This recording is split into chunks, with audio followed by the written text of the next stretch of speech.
James Carter had been working at the financial firm Carson and Company for nearly 5 years. He was known as a diligent and reliable analyst, the kind of person who never backed down from hard work, often staying late into the evening to meet deadlines. He'd built a solid reputation among his colleagues, though he always sensed an invisible boundary, a feeling that he was never fully accepted by everyone in the office. Most people respected him, yet there was one person who had always made his life difficult: his boss, Mr. Edwards. Mr. Edwards was a man of strong opinions and even stronger biases. He rarely gave James the recognition he deserved and seemed to have little patience for him, often dismissing his ideas without a second thought. Though James kept his head down, trying to avoid confrontation, he could sense that Mr. Edwards's disdain was about more than just work. There was something personal in the way he looked at James, a sort of cold resentment that lingered in his eyes whenever they spoke. But it wasn't just Mr. Edwards's attitude that made things uneasy for James. Over the years, he had heard rumors, a faint whisper of something dark buried in the company's past. People spoke in hushed tones about an employee, a young woman named Sarah, who had worked there years before James joined. Sarah had been bright, ambitious, and well-liked by her colleagues, but one day, without warning, she had disappeared. The official story was that she had resigned suddenly, but whispers around the office suggested something far more sinister. According to the rumors, Sarah had been on the verge of revealing information about unethical practices within the company. She had reportedly discovered certain details about Mr. Edwards's involvement in illegal deals, details that could have put his career at risk.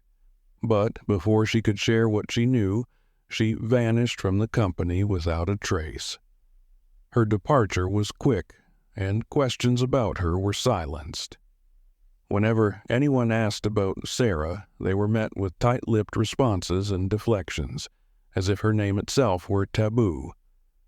James had heard these stories in passing, at office gatherings or during late-night conversations with other colleagues who hinted at things best left unsaid. He had always brushed them off as idle gossip. But over time, he began to notice things. Strange glances exchanged between senior staff members when certain topics came up, the nervousness that seemed to settle in whenever Mr. Edwards entered the room. It was as if an invisible weight hung over the office, a silent agreement to never question what had happened to Sarah. As much as James tried to focus on his work, he couldn't ignore the tension. He became more aware of Mr. Edwards's behavior, noticing the subtle ways in which his boss wielded his power.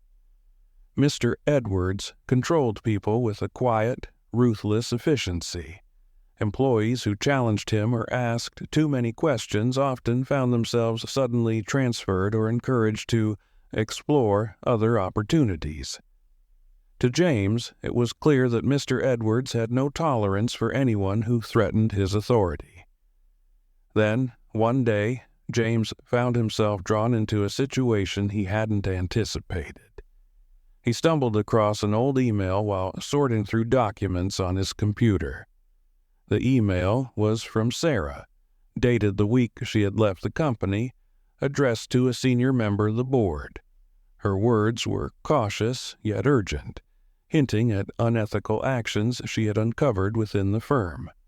She described feeling unsafe, suggesting that someone in the company was trying to silence her. A chill ran down James's spine as he read the email, his mind racing with questions. Why had Sarah written this? What exactly had she found out?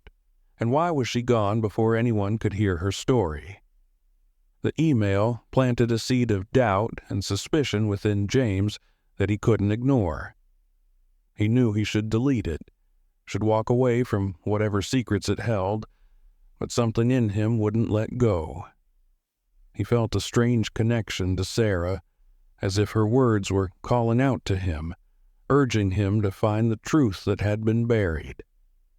As he sat there, staring at the screen, he felt the weight of the choice before him. He could either turn away, stay in his lane, and pretend he had never seen the email, or he could step into a world of secrets, where he might finally uncover what happened to Sarah and perhaps risk everything in the process. But something told him that he was already too far in. At the moment he had read those words, his fate had been tied to hers. In that quiet moment in his empty office, James made his decision. He would find out what had really happened to Sarah, even if it meant confronting the dark shadows that loomed over Carson and Company. He knew that Mr. Edwards was hiding something, and he was determined to uncover the truth, no matter the cost. After discovering Sarah's haunting email, James couldn't shake the sense of dread that lingered over him. Every word she had written replayed in his mind, each line a whisper of warning that told him he was stepping into dangerous territory. But his curiosity had taken root, and he couldn't simply ignore the message.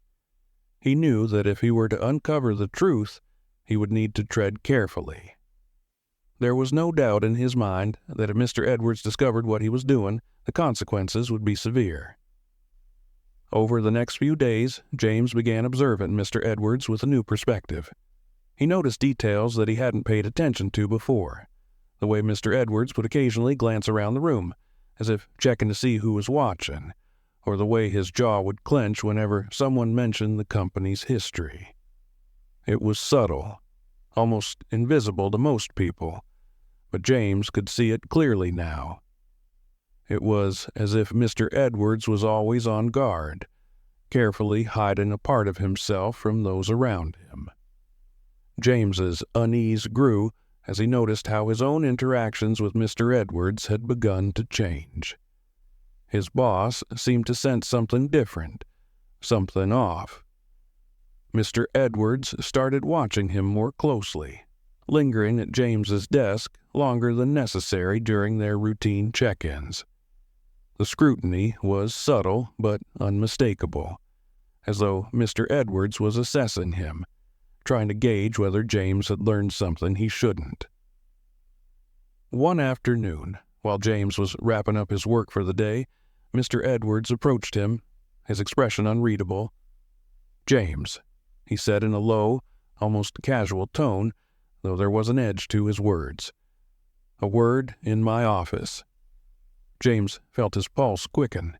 He forced himself to remain calm, nodding as he followed Mr. Edwards down the hallway. He had done nothing wrong, at least not yet. But the email was still on his mind, and he wondered if Mr. Edwards somehow knew about his discovery. He steadied himself, reminding himself to stay composed, to show no sign of the worry gnawing at him. Inside Mr. Edwards's office, the air felt heavy, thick with an unspoken tension. Mr. Edwards took his seat behind his large oak desk, folding his hands as he watched James with a calculating gaze. "You've been with us a while now, haven't you, James?" he asked, his tone almost friendly, but James could sense the falseness in it. "Yes, sir. Nearly 5 years," James replied, his voice steady though his hands were clenched tightly at his sides. Mr. Edwards nodded slowly, his gaze never leaving James. "And I trust you understand the importance of loyalty in a place like this. We're a tight-knit team here at Carson and Company. It's vital that everyone understands their role and stays focused on the tasks at hand." His eyes narrowed slightly, the friendliness slipping just enough for James to see the cold steel beneath. "You understand what I'm saying, don't you?" James held his gaze, the weight of Mr. Edwards's words pressing down on him. He knew this was more than a casual reminder about company loyalty. It was a warning, a quiet but clear signal that Mr. Edwards would not tolerate anyone looking where they weren't supposed to, anyone who dared question the carefully maintained facade of Carson and Company. "Yes, Mr. Edwards," James answered, keeping his tone respectful, as if nothing in their conversation had felt off. "I'm fully committed to my work here." Mr. Edwards's expression relaxed slightly, though his eyes remained cold. "Good," he replied, leaning back in his chair. "I just wanted to make sure we're on the same page. After all, we can't afford any distractions in our line of work." He offered a tight-lipped smile that didn't reach his eyes, dismissing James with a wave of his hand. James left the office, his heart racing as he returned to his desk. Every word, every look, every slight pause in Mr. Edwards's tone lingered in his mind. He understood now that he was playing a dangerous game, one that could cost him everything if he wasn't careful. Mr. Edwards was no fool. He was a man who had built his career on ruthlessness and control, and he wouldn't hesitate to remove anyone who threatened that control. As he gathered his things to leave for the day, James felt the weight of his decision pressing down on him. He was walking a fine line between seeking the truth and protecting himself from a man who clearly had no limits to what he would do to maintain his authority. Yet, despite the risks, he felt a resolve deep within him. He couldn't walk away now. There was a hidden truth here, one that had cost Sarah her career, perhaps even her safety. And if Mr. Edwards thought he could intimidate him into silence, he was mistaken. Walking out of the building, James knew he had to be more careful than ever. He couldn't let Mr. Edwards suspect anything, not until he had the answers he needed. And somewhere, in the back of his mind, a small voice warned him that the deeper he went, the darker the path would become. The days that followed Mr. Edwards's veiled warning were tense and surreal. James moved through his work with careful precision, keeping his head down and giving no indication that anything was out of the ordinary. He knew he was being watched. Mr. Edwards made a point of passing by his desk more frequently, and James often caught fleeting glances from other senior members who seemed wary, as though they knew something that he didn't. Despite the caution, James's curiosity burned brighter. He felt driven to find out the truth, not only about Sarah's disappearance, but also about whatever Mr. Edwards was hiding. If Sarah had been silenced, it was likely she had left clues somewhere, perhaps tucked away in places no one had thought to look. One afternoon, James found himself near the company's archives, a quiet, dusty room tucked in a far corner of the building where a few people ventured. The archives held old documents, records of past deals, and miscellaneous files that most employees considered useless or irrelevant. It was the perfect hiding spot for something someone didn't want to be easily found. Making sure the coast was clear, James slipped into the room and closed the door behind him. The smell of aged paper and dust filled the air, and a faint light filtered in from a small window near the ceiling. Rows of filing cabinets and boxes stacked on metal shelves lined the walls, their contents mostly untouched. He moved carefully, his footsteps muffled by the thick carpet as he began searching through the cabinets, looking for anything that might be linked to Sarah or Mr. Edwards's activities.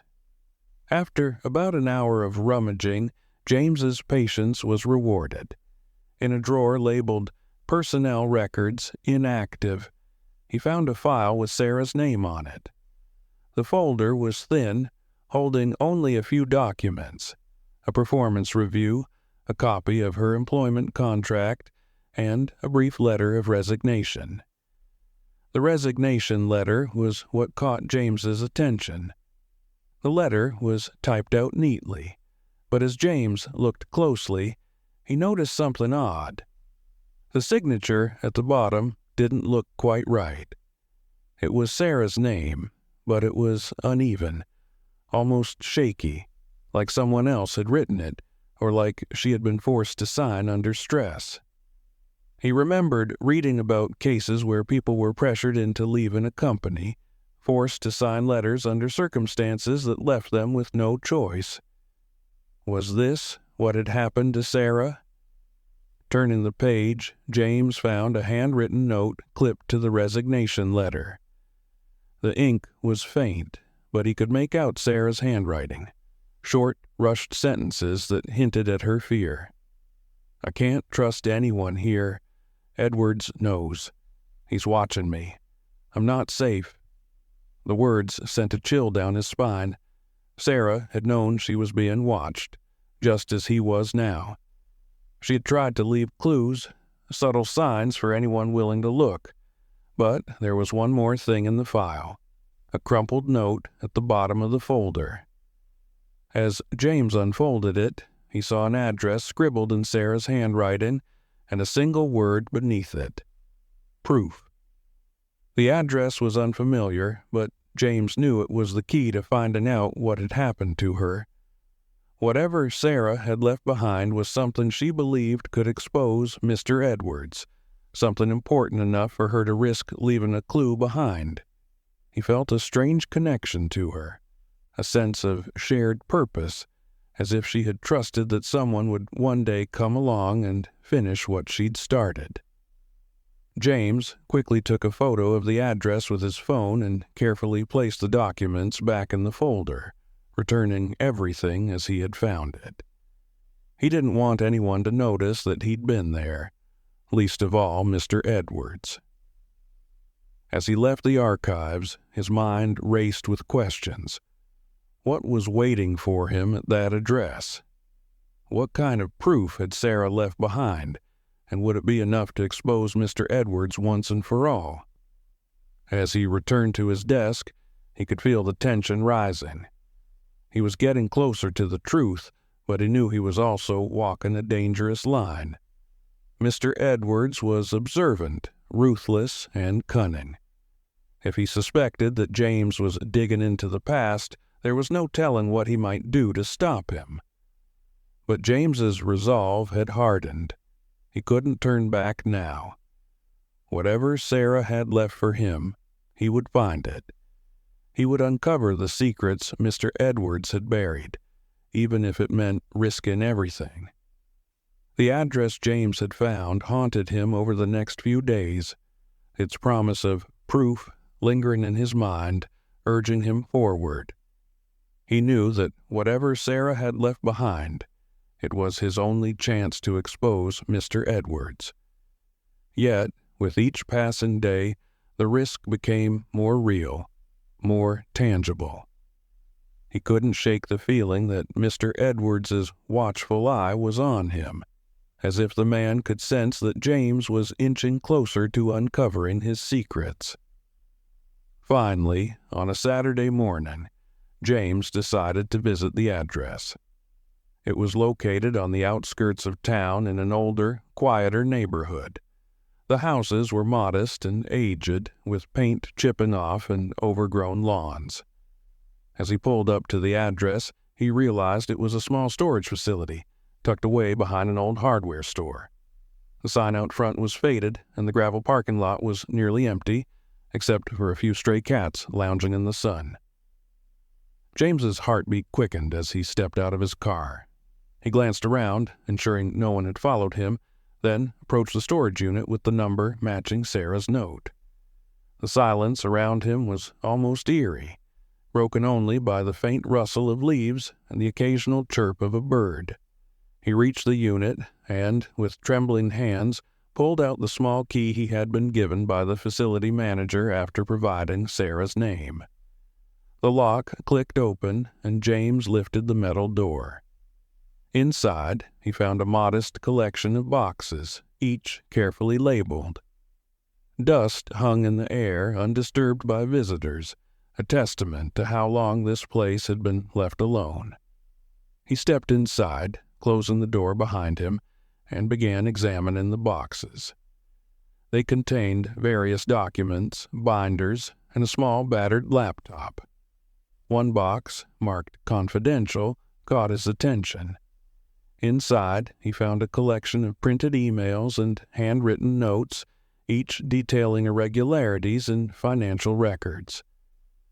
Sarah had meticulously documented every instance where Mr. Edwards had manipulated data to hide his involvement in unethical transactions. He could see how she had pieced together each detail, linking it back to Mr. Edwards with the precision of a detective. James's fingers trembled as he sifted through the documents. Each paper he uncovered painted a darker picture of Mr. Edwards, revealing a man who had not only exploited his employees, but had orchestrated an entire scheme to keep his illicit dealings hidden. He saw records of suspicious transfers, signed by Mr. Edwards himself, along with memos suggesting that he had threatened multiple employees into silence. But it was the final document that took his breath away. It was a letter, written by Sarah and addressed to Mr. Edwards. In it, she confronted him about what she knew, detailing each shady transaction and subtly warning that she would take her findings to the board unless he stopped. The tone of her letter was strong, defiant. A woman who had decided she would no longer be intimidated. Yet, knowing what had happened to her, James realized the tragic truth. Sarah had never stood a chance. Mr. Edwards had likely seen her letter as a threat, and it became clear to James that her resignation hadn't been voluntary at all. She had been forced out, silenced before she could expose the truth.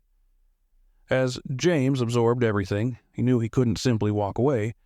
Sarah had left this evidence in hopes that someone would find it, someone who would see her fight through to the end. He gathered the most incriminating documents, tucking them into his bag carefully, ensuring no trace was left of his visit. Leaving the storage unit, he felt a mix of triumph and dread. He now had the evidence he needed to bring down Mr. Edwards, to finally shed light on the corruption hidden within Carson and Company. But he also knew that from this moment on, he was in real danger. Mr. Edwards wouldn't hesitate to retaliate if he discovered what James was holding. The stakes had never been higher.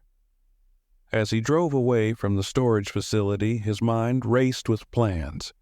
He needed to be smart, to find a way to expose Mr. Edwards without putting himself in direct harm. And yet, a part of him knew that Mr. Edwards was already on to him, already aware that his carefully guarded secrets were beginning to unravel.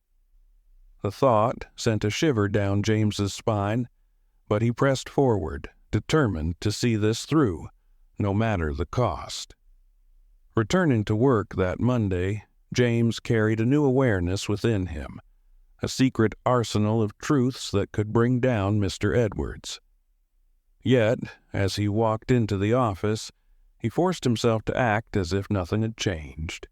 He greeted his colleagues with his usual friendly smile, set down his bag carefully by his desk, and dove into his tasks with a focused intent.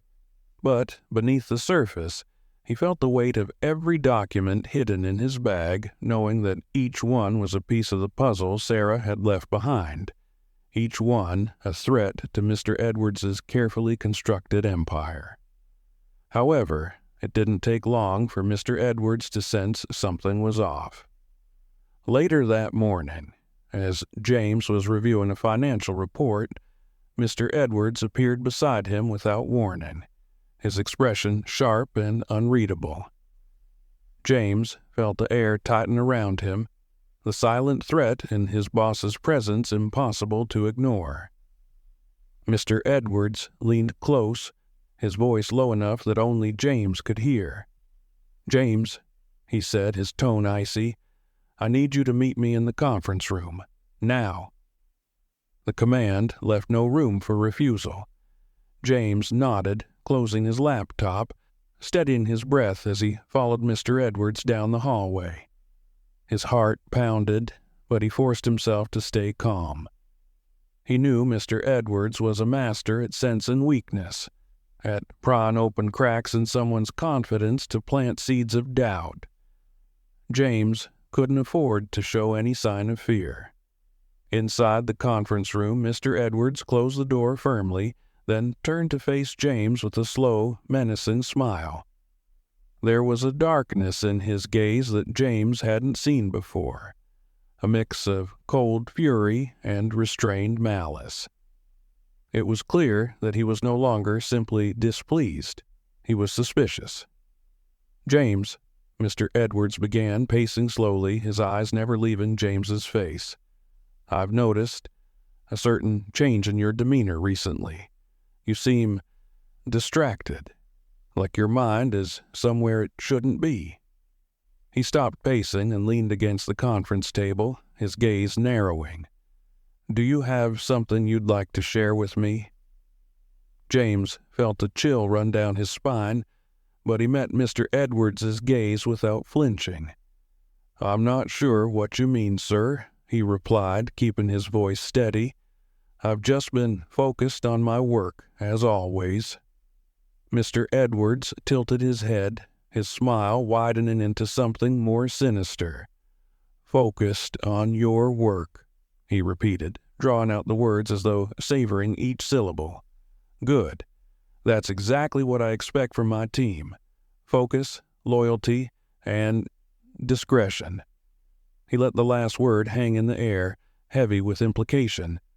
James clenched his fists subtly at his sides, refusing to break eye contact. He could feel the underlying threat in Mr. Edwards's words, the unspoken warning that he was being watched, that any misstep could result in immediate consequences. But he wasn't about to back down. "Of course, sir," he replied, his voice calm. "I understand the importance of discretion in our line of work." Mr. Edwards continued to study him for a long moment, his eyes probing, searching for any hint of deception. Finally, he straightened, but the intensity in his gaze remained. "See that you do, James," he said, his voice dropping to a near whisper.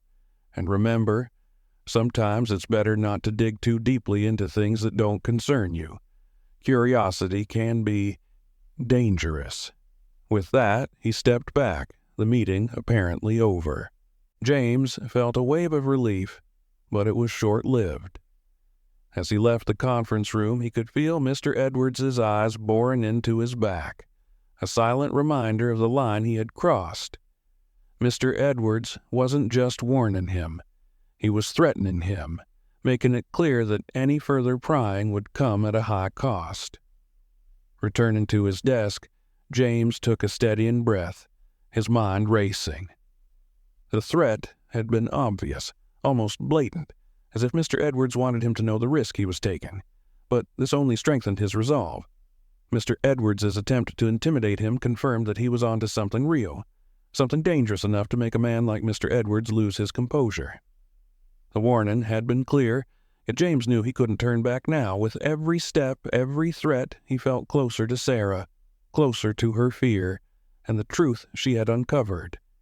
He was carrying forward her mission, determined to see it through to the end. But even as he resumed his work, acting as though nothing was wrong, he knew that Mr. Edwards would be watching his every move, and James, feeling the tension grow within him, braced himself for whatever would come next. The days that followed Mr. Edwards's warning were a test of nerves for James. He could feel Mr. Edwards's watchful gaze on him, scrutinizing every move, every interaction. The tension gnawed at him, but he refused to be intimidated. He kept his head down, working with meticulous focus, but his mind was constantly churning, thinking of the documents hidden in his bag and the evidence Sarah had left behind. The weight of the secret felt heavier with each passing hour. Then, late one afternoon, as James was about to leave for the day, he received an unexpected message. It was a text from an unknown number. "I know what you found. Meet me tonight at the coffee shop on 9th Street. Come alone."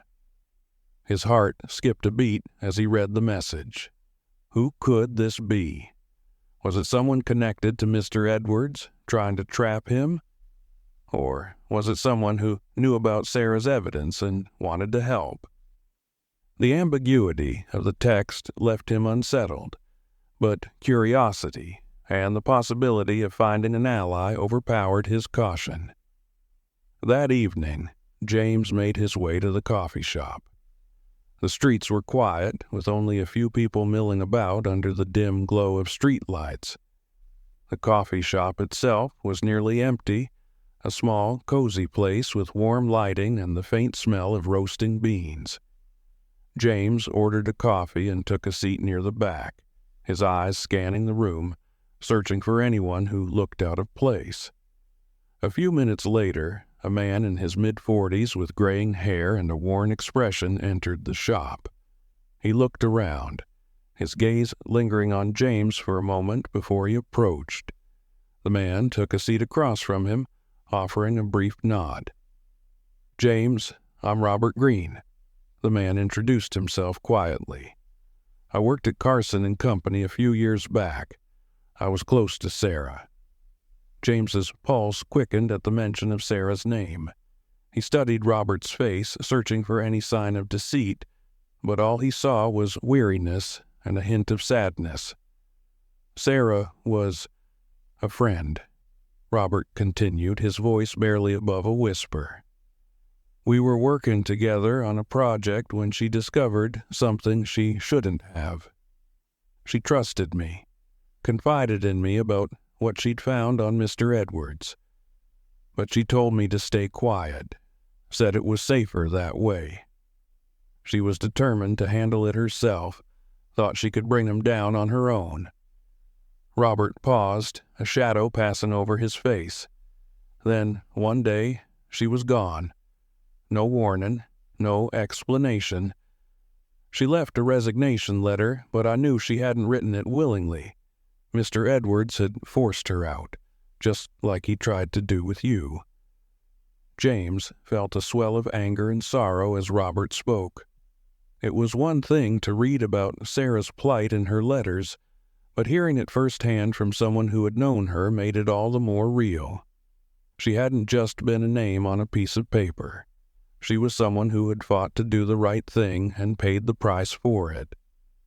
"Why are you telling me this now?"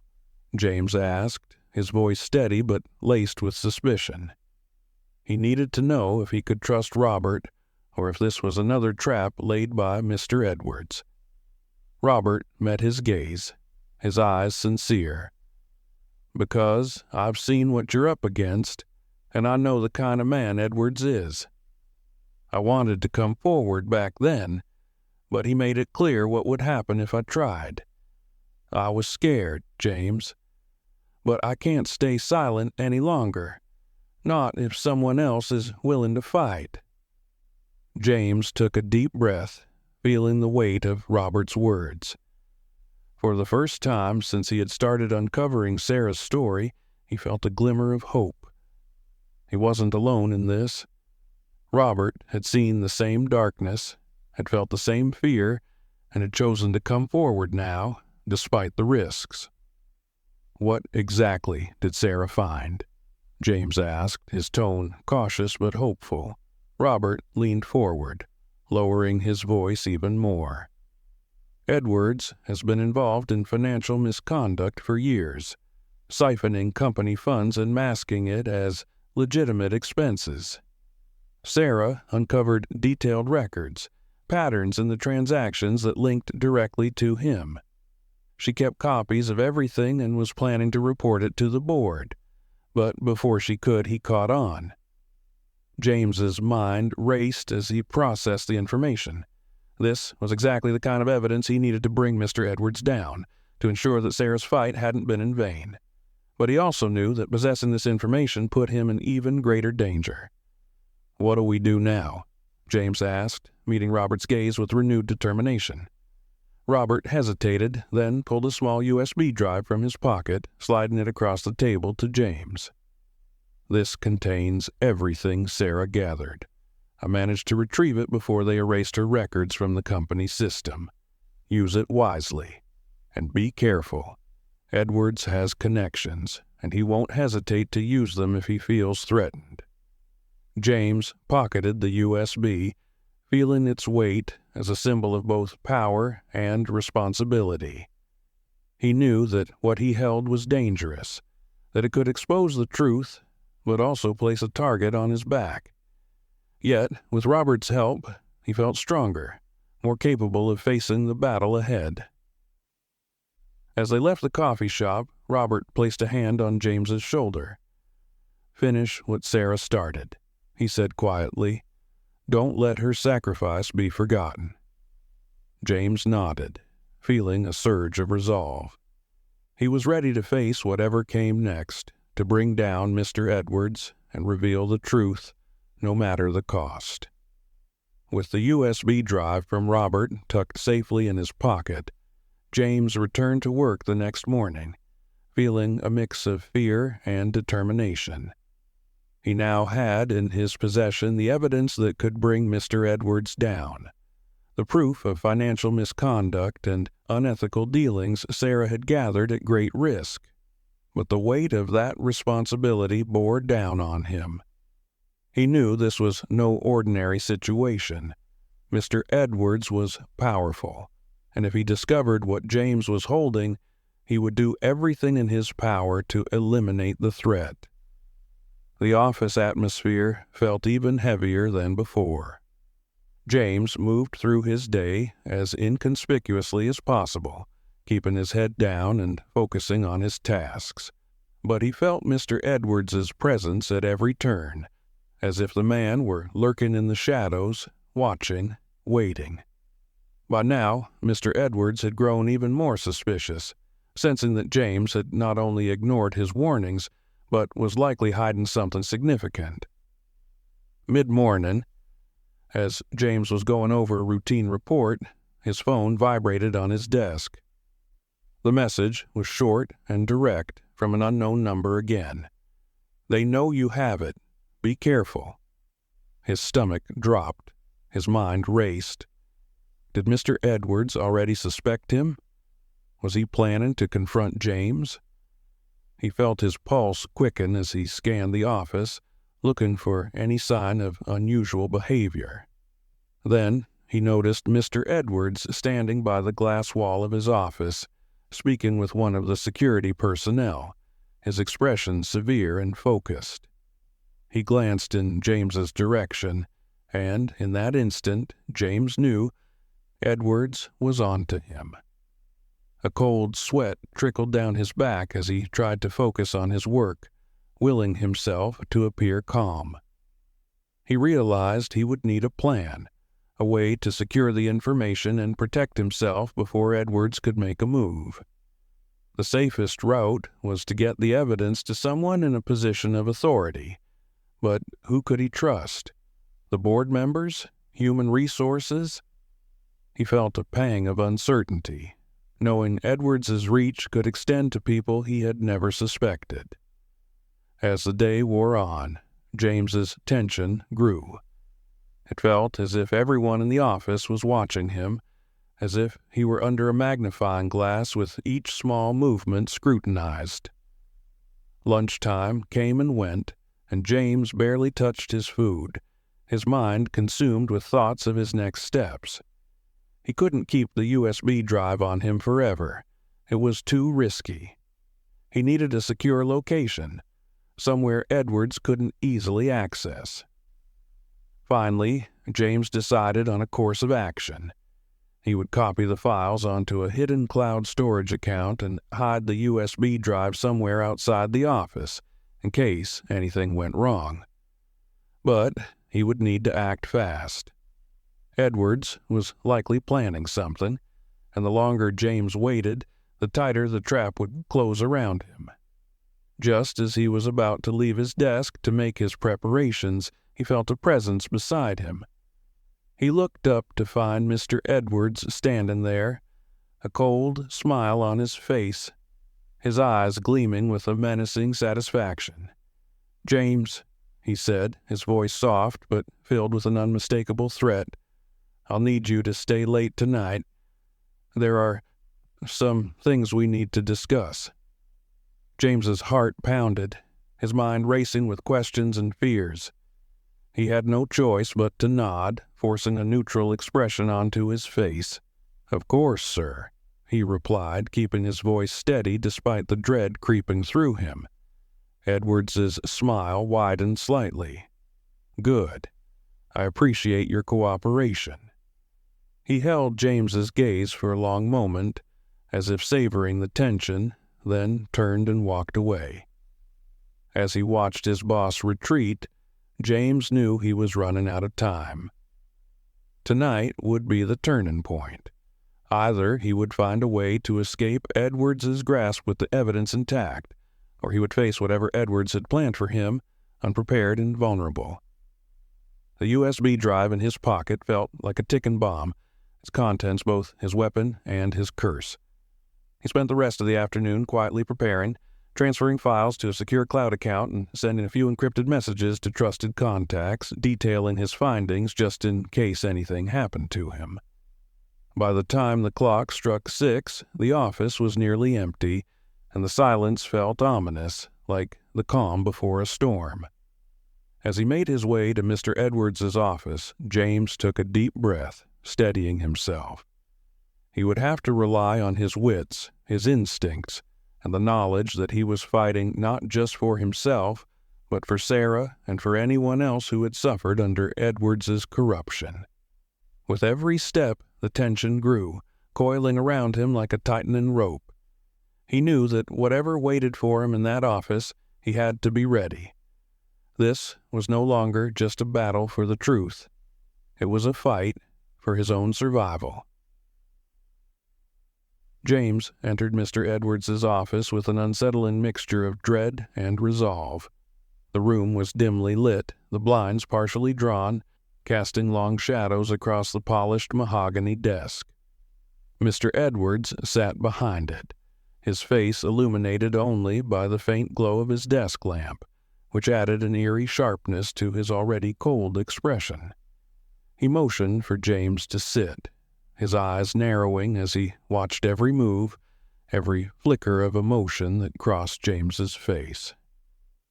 James took a seat, steadying his breath, doing his best to appear composed despite the tension simmering in the room. He knew that tonight would determine everything. He was stepping into the lion's den, and any sign of weakness could be exploited. Mr. Edwards leaned forward, his voice low and sharp. "James, I've been watching you carefully," he began, his words measured and deliberate. "I'm sure you understand how important loyalty is in this company. We're a close-knit team, one where trust is paramount." He paused, his gaze piercing as he studied James's reaction. James forced himself to hold Mr. Edwards's gaze, keeping his face impassive. "I understand that, sir," he replied evenly, hiding the tumult of emotions roiling within him. "I've always been committed to my work here." "Have you?" Mr. Edwards tilted his head, his tone turning almost mocking. "Because lately, I've been getting the impression that you're distracted, perhaps even curious. It's a dangerous thing, curiosity. It can lead a person down paths they might regret." James felt a chill run through him, but he didn't waver. He knew Mr. Edwards was trying to unnerve him, to make him slip up, but he remained calm, offering a polite nod. "I don't know what you mean, Mr. Edwards. I'm just focused on doing my job to the best of my abilities." Mr. Edwards's mouth curled into a thin, humorless smile.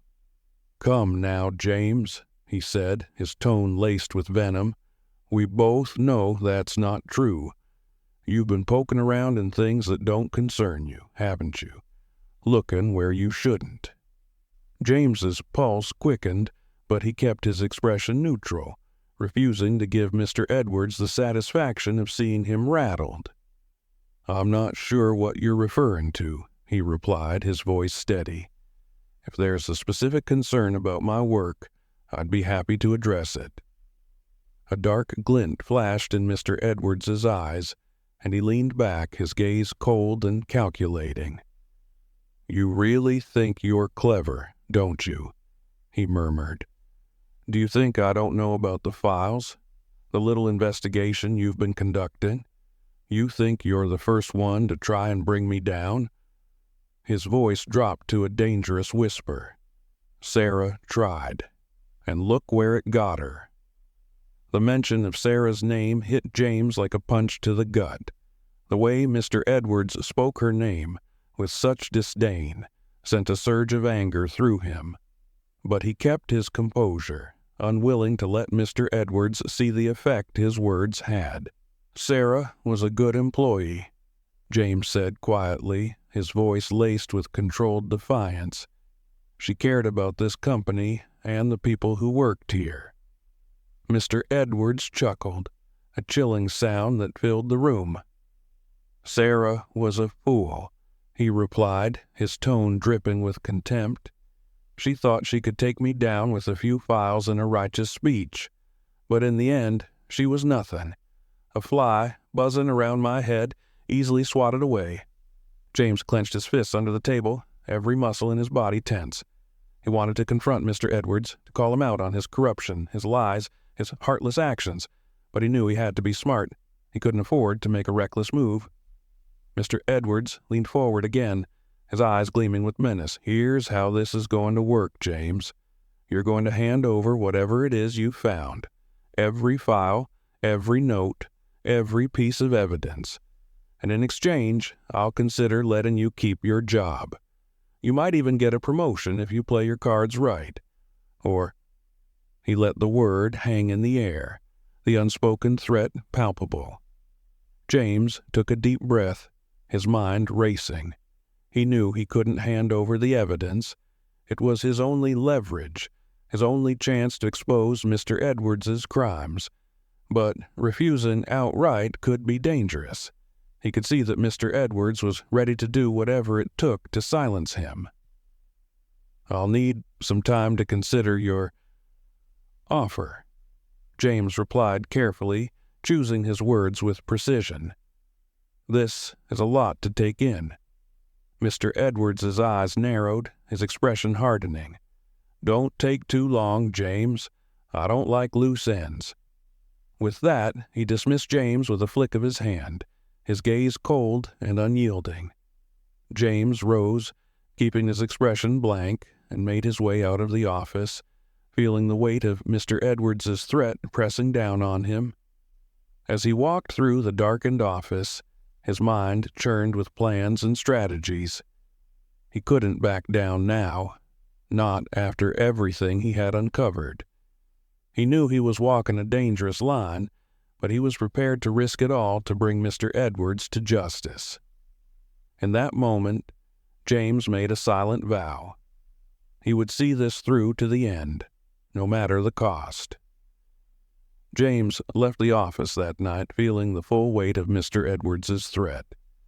The quiet streets seemed colder, the streetlights casting long shadows that matched the ominous thoughts circling in his mind. The USB drive containing Sarah's evidence felt like a lead weight in his pocket. He knew he couldn't keep it on him any longer. It was too dangerous. If Edwards had gone as far as to make direct threats, James suspected he was being followed, watched at every turn. As he walked toward his car, a plan began to take shape in his mind. He would need to make a move that was both strategic and discreet, a way to secure the evidence without drawing suspicion. He realized that if Edwards was desperate enough to corner him in his office, he would stop at nothing to ensure the files never saw the light of day. James had no time to lose. Once he reached his car, he drove across town to a storage facility, similar to the one where he'd found Sarah's files. The building was nearly empty at this late hour, a few dim lights illuminating the rows of metal doors. He rented a unit under an alias, hoping it would be enough to keep prying eyes away, and placed the USB drive in a secure box hidden deep within the storage locker. After locking the unit, he took a deep breath, feeling a small sense of relief. The files were safe for now, but simply hiding the evidence wasn't enough. James knew he would need a backup plan, a way to ensure that if something happened to him, the information would still make its way to the right people. So he spent the next few hours at a late-night internet cafe, setting up a secure cloud account and uploading the files. He encrypted everything, adding multiple layers of security to keep the information safe from any potential hackers Mr. Edwards might employ. Before he left, he crafted a series of emails, each addressed to a few trusted contacts and key figures on Carson & Co.'s board. In the event of his disappearance, or if he didn't log in within a certain time frame, the emails would automatically send, releasing the information and notifying others of Mr. Edwards's corruption. It was a calculated risk, but he felt a strange sense of empowerment knowing that he had a way to protect the evidence even if Edwards tried to silence him.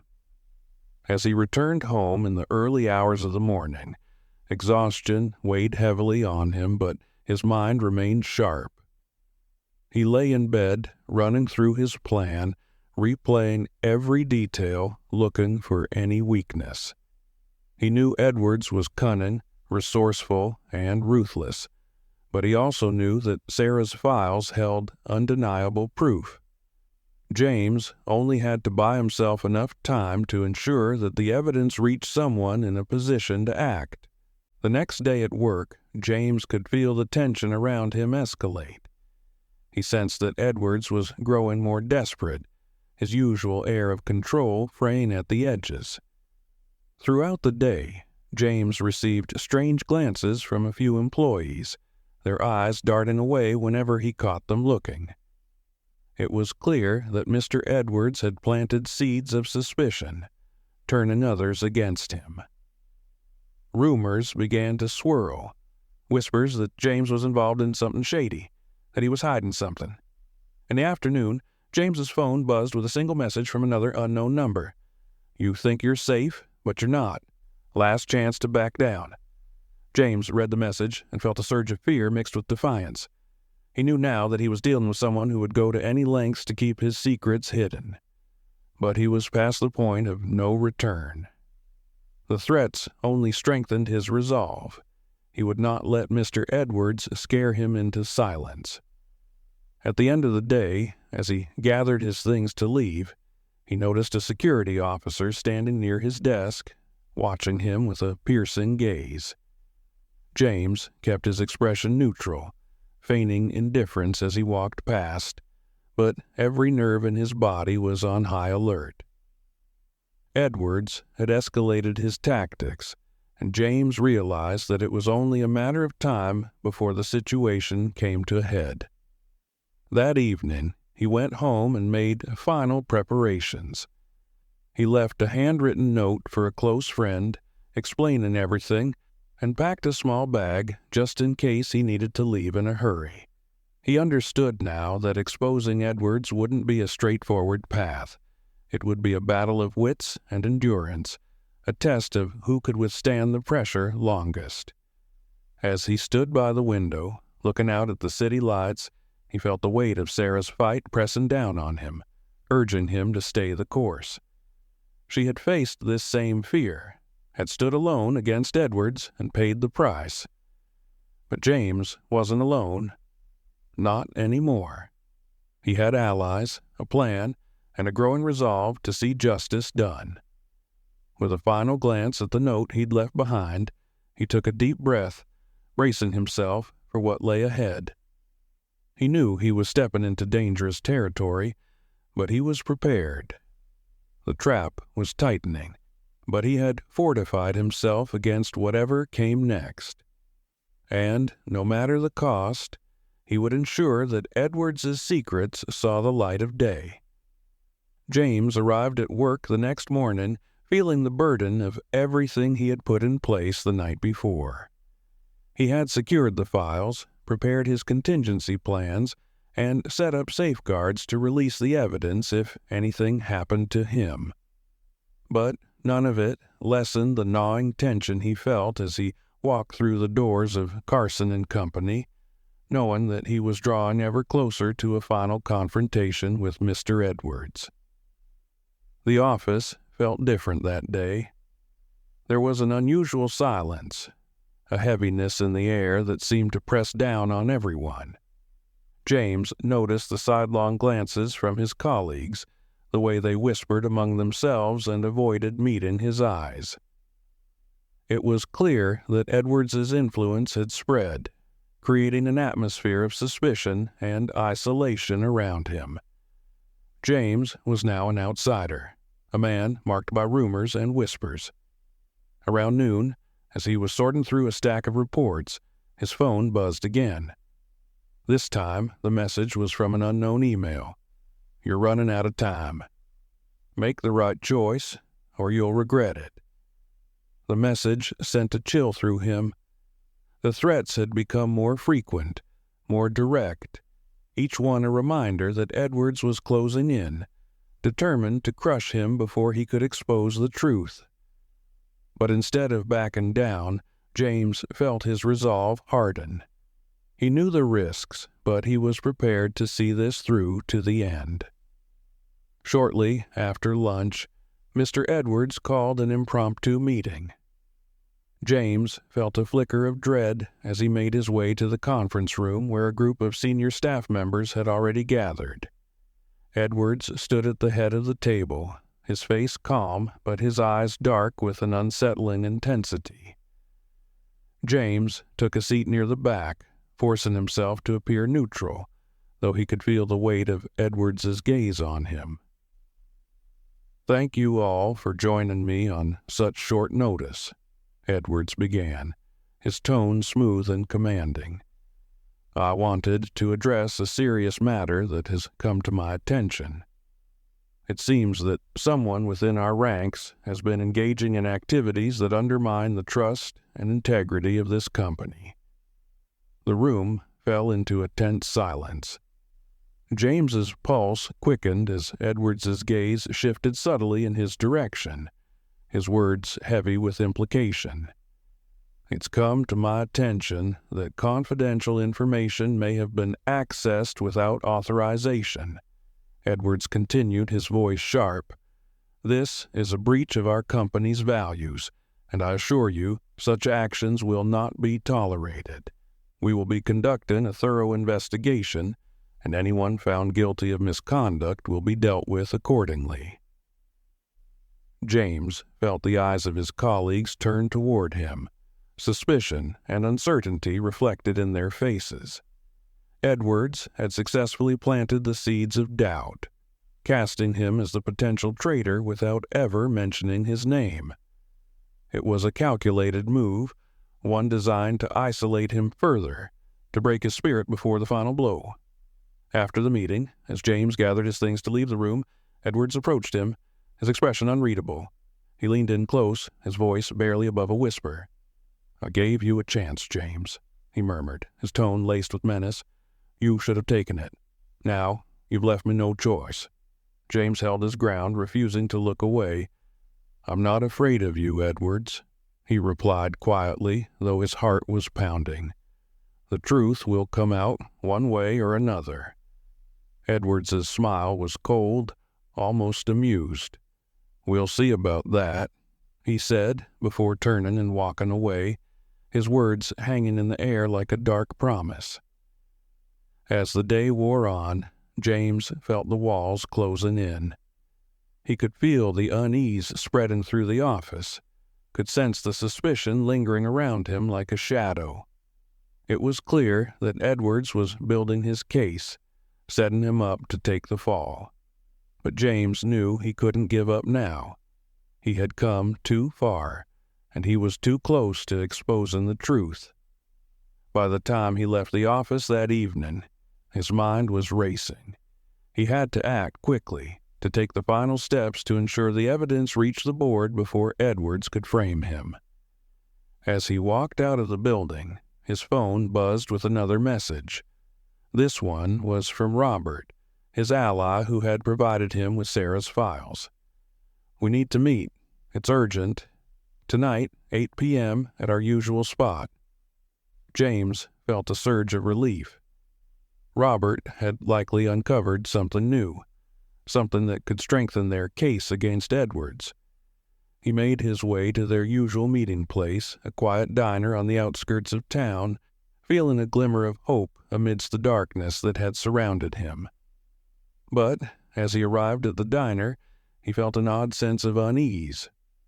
The place was nearly empty, the usual hum of conversation replaced by an unsettling silence. He took a seat in the back, scanning the room, waiting for Robert. The minutes ticked by, each one stretching longer than the last. Then his phone buzzed with a message from Robert's number. "I'm sorry, James. I can't help you anymore." He knows. James's heart sank. The realization hit him like a blow.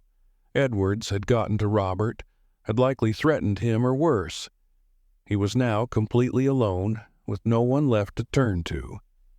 And as he sat there in the empty diner, he felt the weight of isolation settle over him, a chilling reminder that he was now standing at the brink, with only his own resolve to see him through. But even as doubt clawed at him, James clenched his fists, steeling himself. He would not back down. He would find another way, no matter what it took. The fight was far from over. The next morning, James felt the gravity of his situation deepen. With Robert's sudden withdrawal and Mr. Edwards tightening his grip, he knew he was nearing the end of his rope. His options were dwindling, and the time to act was now or never. He had risked too much to let fear hold him back. As he entered the office, he could feel the mounting tension, the sense that everyone was waiting for something to happen, an invisible countdown ticking away. The whispers among his colleagues had grown louder, suspicion thickening the air around him. It was clear that Edwards had poisoned the office against him, planting rumors and turning people's trust into doubt. James moved quickly and quietly, avoiding prolonged eye contact and minimizing interactions, focusing only on his goal: getting the evidence to someone with the power to bring Edwards down. James went to his desk and reviewed the cloud storage account, double-checking that all files were secure. He carefully drafted an email to a trusted member of the board, ***, Ms. Lorna Hayes, ***, a respected figure known for her dedication to integrity and transparency. If there was anyone who would take the allegations seriously, it would be her. The email was simple yet direct, outlining the key points of evidence against Edwards and attaching the encrypted link to the files. He knew he was risking everything by sending this message, but there was no turning back now. He hovered over the send button, his hand shaking slightly. In that moment, he considered everything he'd been through: the fear, the threats, the feeling of being watched and isolated. But he thought of Sarah, of her courage in gathering the evidence, of her refusal to let Edwards continue his abuses unchecked. With a deep breath, James pressed send, watching as the email disappeared from his outbox. Now it was a matter of time. Either Miss Hayes would receive the email, open the files, and begin a formal investigation, or Edwards would intercept the message before it reached her. James could feel his heart pounding, the weight of the unknown pressing down on him as he waited, each minute stretching into an eternity. Midway through the morning, his phone vibrated with an email notification. He opened it and saw Miss Hayes' name in the subject line. "Received. Let's meet today at 6. Relief flooded through him, Miss Hayes had received the files, and she wanted to discuss them in person. It was a hopeful sign, a glimmer of validation that his efforts hadn't been in vain. But he knew he couldn't relax just yet. Edwards was still a looming threat, and if he caught wind of the meeting, the consequences would be severe. Throughout the day, James worked with a renewed sense of purpose, carefully avoiding Mr. Edwards's path, his mind focused on the impending meeting. This was his chance to lay everything bare, to bring Edwards to justice, and to honor the work Sarah had started. As the clock approached 6, he made his way to the board's office building, a quiet sense of determination settling over him. When he arrived, Miss Hayes was already waiting, her expression serious but kind. They sat in a private conference room where James went over the evidence in detail, explaining everything he had discovered and the lengths he had gone to protect it. Miss Hayes listened intently, her expression growing graver with each piece of information. When he finished, she nodded slowly, her face a mixture of determination and sadness. "James," she said quietly, "I want you to know that we will take this seriously. No one should have to go through what you and Sarah endured. I'll ensure that the board reviews these findings and that Edwards is held accountable." For the first time in weeks, James felt a sense of hope. Miss Hayes's words were like a balm, a promise that justice was within reach. But as he left the meeting, he knew he still had to be cautious. Edwards was ruthless, and he would not go down without a fight. James returned to his apartment that night, feeling a sense of relief mixed with lingering anxiety. He had done everything in his power to expose the truth, and now it was up to Miss Hayes and the board to take action. But as he prepared for bed, his phone buzzed once again with an unknown number. This time, the message was brief, almost chilling in its simplicity. "You crossed the line. Now it's your turn to pay." A surge of fear jolted through him. Edwards had somehow discovered the meeting with Miss Hayes, and the message was a clear warning that James's life was now in danger. His instincts screamed at him to leave, to find a safe place, but he knew running wouldn't solve anything. Edwards had resources, connections, people who would do his bidding without question. James quickly packed a few essentials, slipping the last piece of evidence, the physical USB drive with Sarah's files, into his pocket. He wasn't sure where he was going, but he knew he couldn't stay in one place for too long. As he left his apartment, he felt the weight of his actions settle over him. He had started this journey to find the truth, to honor Sarah's memory, but now it was a fight for survival. The streets were quiet as he walked, each shadow seeming to conceal hidden threats. He made his way to a nearby park, a place he knew he could gather his thoughts without drawing attention. Sitting on a bench beneath a street lamp, he considered his next steps, his mind racing through possibilities. Suddenly, he heard footsteps approaching from behind. His body tensed, every sense heightened. Turning slowly, he saw a figure emerging from the darkness. Mr. Edwards himself, his face illuminated by the pale glow of the street lamp, his expression calm but laced with a dangerous edge. "So, you really thought you could win, didn't you, James?" Edwards' voice was smooth, almost amused. He took a few steps closer, his gaze cold and unfeeling. "You think you're some kind of hero? That you can bring me down with a few files and a sob story?" James held his ground, though his heart pounded with fear. "It's over, Edwards. The board has the evidence. They'll see you for what you are, a fraud and a criminal." Edwards's smile widened, a chilling sight. "Oh, James, you have no idea how the world works, do you?" He shook his head, feigning pity. "People like me don't go down because of people like you. We have connections, resources, and people who ask too many questions, they simply disappear. The threat hung in the air, and James knew Edwards was serious. But he couldn't let fear control him. Not now. "You can threaten me all you want," he replied, his voice steady. "But the truth is out there now. No matter what you do to me, it's over for you." For a brief moment, Edwards's mask slipped, revealing a flicker of rage. He took a step back, his gaze calculating. "We'll see about that," he said quietly, before turning and disappearing into the shadows, leaving James alone under the street lamp, the weight of their confrontation settling over him. As James sat there, he felt a surge of determination. Edwards's threats had only strengthened his resolve.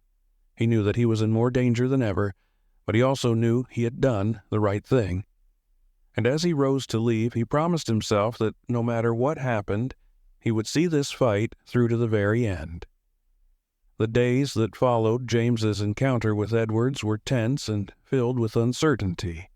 He kept a low profile, avoiding familiar routes and places, watching his back for any sign of danger.